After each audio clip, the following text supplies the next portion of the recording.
Hello everyone, আমি আমার ছুটির দিনটা কিভাবে কাটাই ঘরে বসে বসে সেটা নিয়ে থাকবে আজকের এই ছোট্ট মিনি ব্লগটি। অনেক অনেক রান্না করেছি, নিজের স্কিন কেয়ারও করেছি, আর সাথে খুব সুন্দর একটা ওয়েদারও এনজয় করেছি। So let's get started. সবার আগে বলে নিই গুড মর্নিং সবাইকে, কেমন আছেন সবাই।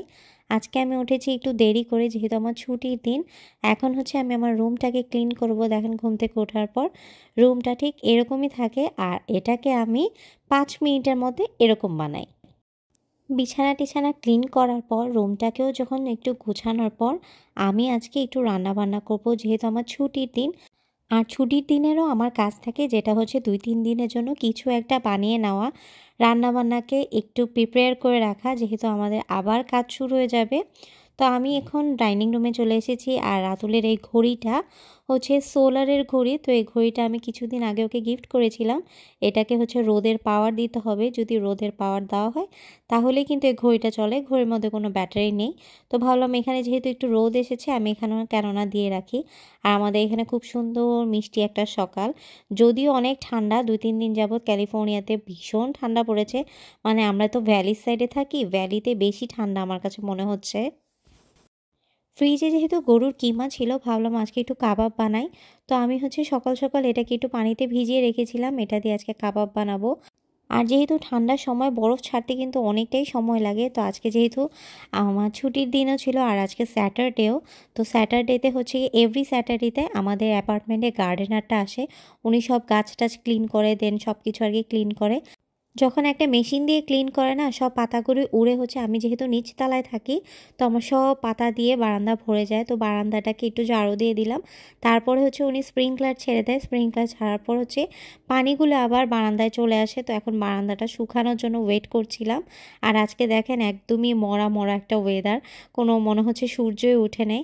আর এই যে আমার পিকাচু, এটা হচ্ছে গিয়ে রাতুল আমাকে মনে করেন 3-4 দিন আগে, আমি জাস্ট কাজ থেকে আসছি, সে এসে আমাকে এটা সারপ্রাইজ করে দেয়। এটা দেওয়ার পর এটা দেখে আমি অবশ্য খুশি হয়েছি, বাট এটা এত বড় সাইজের, মানে কি বলবো আপনারা, জানি না ছবিতে কেমন দেখতেছেন, বাট এটা কিন্তু ছবির তুলনায় বা ভিডিওর তুলনায় অনেক বেশি বড়। আর এটা দেখে আমি হাসতেছিলাম যে আমার কি এখনো এই বয়স আছে যে তুমি আমাকে এখন পিকাচু কিনে দিছো, বাট সে তাও স্টিল এটা নিয়ে আসছে। তো এখন হচ্ছে কি আমি এগুলি একটু ক্লিন করব। আমার এখানে কালকে একটা কেকের ডেলিভারি ছিল, সো ওইটা জন্য হচ্ছে কি আমি এখানে যেহেতু ছবি তুলি, তো আমি ম্যাটটা বিছিয়ে দেন ছবিটা তুলে এখন ম্যাটটাকে উঠিয়ে দিব, আর ড্রয়িং রুমটাকে একটু ক্লিন করে নিব।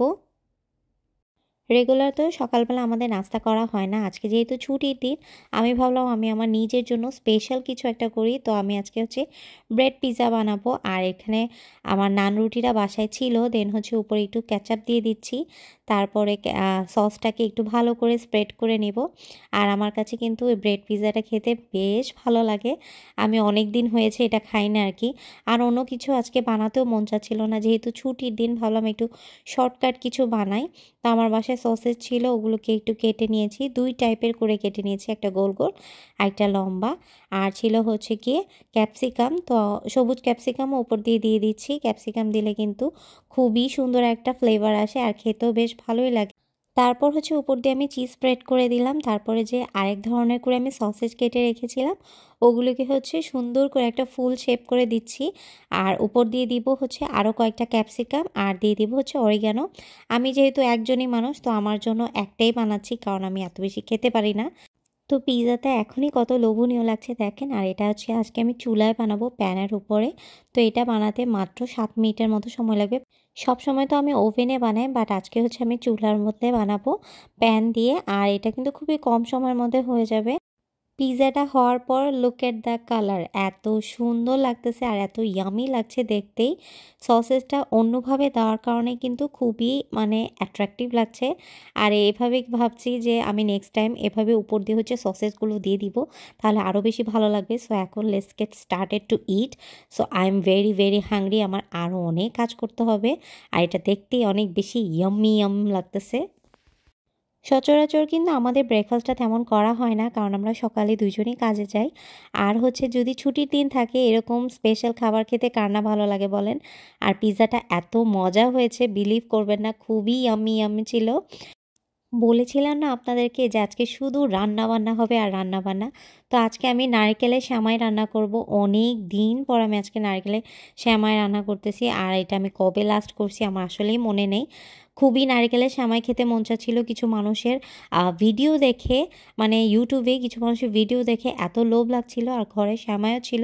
তো ভাবলাম কেন না বানিয়ে ফেলি। আর নারকেলের সেমাইটা কিন্তু খুবই মজা লাগে, বিশেষ করে নারিকেল দেওয়ার জন্য। বাসায় নারিকেলও নিয়ে এসেছি, বাংলায় দোকানে গিয়েছিলাম তখন ওই বাংলায় দোকান থেকে নারিকেল নিয়ে এসেছি।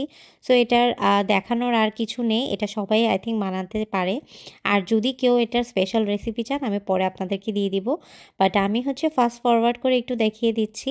আর আমি কিন্তু এখানে অনেকগুলো নারিকেল দিয়েছি, নারিকেল যত বেশি দিবেন তত বেশি মজা হবে। আর আমি এটা ঘি দিয়ে করেছি, তেল খুবই কম দিয়েছি, একটু ঘি দিয়ে বেশি করেছি। তো ঘি দেওয়ার কারণে কিন্তু খুবই সুন্দর একটা ফ্লেভার এসেছে, আর খেতেও কিন্তু বেশ ভালো হয়েছে আমার নারকেলের সেমাইটি। ওখানে কিন্তু গুঁড়া দুধ দিতে অবশ্যই ভুলবেন না, আমি কিন্তু গুঁড়া দুধ দিয়েছি সবার লাস্টে। আর এটা হতে কিন্তু বেশি একটা সময় লাগে না, 10 থেকে 15 মিনিটের মধ্যে কিন্তু আপনি নারকেলের সেমাইটা রান্না করে ফেলতে পারবেন। সেমাইটা আমার কমপ্লিট হয়ে গিয়েছে, আর দেখেন কতটা লোভনীয় লাগছে, একদম অনেক অনেক মজা হয়েছে। আমি আজকে অনেক দিন পর করেছি, তাই মনে হয় আমার কাছে আরও বেশি মজা লেগেছে। ওই যে সকালবেলা দেখেছিলাম যে আমি গরু মাংসে কিমা বের করে রেখেছি, তো ওইটার মধ্যে সব মশলা দিয়ে ধনিয়া পাতা, পেঁয়াজ, কাঁচামরিচ দিয়ে এখন হচ্ছে গিয়ে আমি এটাকে মিক্স করে নেব। আর হচ্ছে গিয়ে কাবাবটা বানিয়ে নেব। এটা মিক্স করার পর আমি 10 মিনিটের মতো ওয়েট করব। আর এখন আমি চলে এসেছি আমার স্কিন কেয়ার করার জন্য। আমি রিসেন্টলি একটা থানাকা ফেস প্যাক কিনেছিলাম। আমি আসলে মুখে কিছুই লাগাই না, কিন্তু আমি কয়েকদিন যাবৎ কিছু ভিডিওতে দেখার পর আমার খুবই লোভ লাগছিল যে আমি কেননা একটু মুখে একটু থানাকা ফেস প্যাকটা লাগাই। আর আমার এই ফেস প্যাকটা পুরো হচ্ছে গিয়ে ম্যাজিকের মতো কাজ করেছে, খুবই ভালো ফেস প্যাকটা। এটা আমি অ্যামাজন থেকে অর্ডার করেছি, আপনারা চাইলে নিতে পারেন। আর এই যে আমি এখানে 2টা কড়াইতে কাবাব করতে দিয়ে দিয়েছি, কারণ একটা কড়াইতে যদি দেই তাহলে আমার অনেকটা সময় লাগবে, তাই ভাবলাম 2টা কড়াইতে দিয়ে দিই। আর কাবাবগুলো কিন্তু খুবই মজা হয়েছে। এই কাবাবগুলি হচ্ছে আমরা বেসিক্যালি বনরুটি দিয়ে খাবো, এটা আমাদের টিফিন নিতে অনেকটা বেশি হেল্প করবে। আর এই কাবাবগুলো কিন্তু খুবই মজা। আমি হচ্ছে গিয়ে খুবই কম মশলা দিয়ে বেশি করে ব্ল্যাক পেপার, ধনিয়া পাতা আর হচ্ছে কাঁচামরিচ দিয়ে করেছি। আর এটার লুকটা দেখেন কি সুন্দর চেঞ্জ হয়ে গিয়েছে। কাবাবটা কিন্তু আমি খুবই কম তেল দিয়ে ভেজেছি। এখানে যে তেলগুলো ভেসে এসেছে এইটা হচ্ছে গিয়ে মানে অল্প তেল দিয়েছি, তো মাংস থেকেও পানি ছেড়েছে, তার জন্য হচ্ছে অনেক বেশি মনে হচ্ছে। এই কাবাবটা কিন্তু আমি খুবই কম তেল দিয়ে ভেজেছি। দেখতে দেখতে আমার ছুটির দিনটা কিন্তু আজকে শেষই হয়ে যাচ্ছে শুধুমাত্র রান্না বান্না করতে করতেই। আসলে যারা আমরা কাজ করি ওয়ার্কিং ওমেনরা, তাদের কাছে কিন্তু ছুটির দিন মানে হচ্ছে রান্না বান্না করা, ঘর ক্লিন করা, লন্ড্রি করা, এটাই হচ্ছে গিয়ে আমাদের মনে করেন কাজ। আর যদি মনে করেন রান্না বান্না থাকে তাহলে আমরা ঘুরতে যাই। আজকে যেহেতু রাতুলের সাথে আমার ছুটি ম্যাচ হয়নি, তাই আমরা ঘুরতে যেতে পারিনি। সব রান্নাবান্না শেষ করার পরপরই দেখলাম যে রাতুল চলে এসেছে কাজ থেকে, তো ওকে আমি খাওয়া দিয়ে দিচ্ছি। কেমন হয়েছে রাতুল? ঝাল হয়েছে? লবণ টবণ ঠিক আছে? আমি অনেক tasty, thank you my talented wife. You আর রাতুলে একটু কাজ আছে বাইরে, এখন খায় দায় একটু বাইরে যাবে, তাই ওর জন্য তাড়াতাড়ি করে আমি এটা বানায় রাখলাম। শসা দিয়ে খাও, ভালো লাগবে। হ্যাঁ, সেমাইটাও খাই দেখো, সেমাইটা আমি খুবই মজা করে রান্না করছি। নারিকেলের সেমাই আমার ভীষণ ভালো লাগে, আমি মনে হয় অনেক দিন পর রান্না করছি, কতদিন পর আমার আসলে মনেই নেই। অনেক মজা হয়েছে, বুঝছো? নারিকেল দেওয়াতে না খুব সুন্দর একটা টেস্ট আসছে, কচকচ লাগে। বিকালের দিকে আমি আমার অ্যাপার্টমেন্টে একটু হাঁটতে বের হয়েছিলাম। দেখেন আকাশটা কত সুন্দর, এত সুন্দর কালার এসেছে। আর ভীষণ ঠান্ডা ছিল, বেশিক্ষণ থাকিনি, আধা ঘন্টা থাকার পরে ঘরে চলে যাচ্ছি। তো আজকের এই মিনি ব্লগটা কেমন লেগেছে আমাকে জানাতে ভুলবেন না। ভালো লেগে থাকলে একটা লাইক দিবেন। আল্লাহ হাফেজ সবাইকে।